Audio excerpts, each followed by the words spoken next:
Comme je le dis, Monsieur le Président, je n'ai aucun intérêt de mentir. Par confiance, la confiance que j'ai eue sur le commandant Toumba, c'est le commandant Toumba qui faisait toute la planification. Moi, je n'étais pas là pour me planifier moi-même. Les hommes de garde qui doivent me garder, ça venait de lui. La gestion du personnel.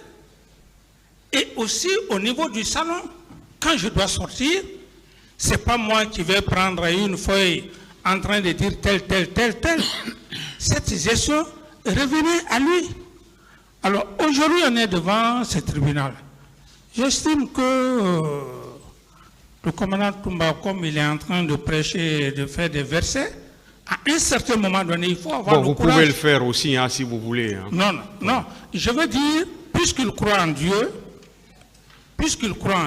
la gestion du personnel, la garde présidentielle, mais c'est lui qui l'assurait.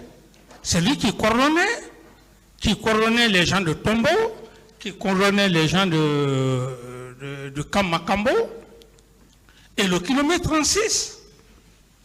Comment on le devient? Vous dites, Monsieur le Président. Comment on le devient? Comment on devient commandant de la garde présidentielle? Commandant de la garde présidentielle, c'est une question de confiance, Monsieur le Président. Rien que ça. Il n'y a pas d'acte. Non, il y a un acte. Il y a un acte. Et comment ça s'appelle cet acte? L'acte, c'est l'acte qu'on signe pour nommer l'intéressé à cette fonction. Qui le fait? C'est bien moi qui pouvais le faire en ce moment. Est-ce que vous avez fait cet acte? Non, c'est ce que je venais de dire tantôt, Monsieur le Président.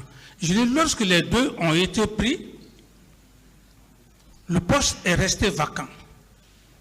Il était question, le ministre de la Défense et moi cherchions leur remplaçant. Un acte de commandant de la garde présidentielle. Nous parlons maintenant du commandant de la garde présidentielle. Ou bien le commandant du régiment et le commandant de la garde présidentielle.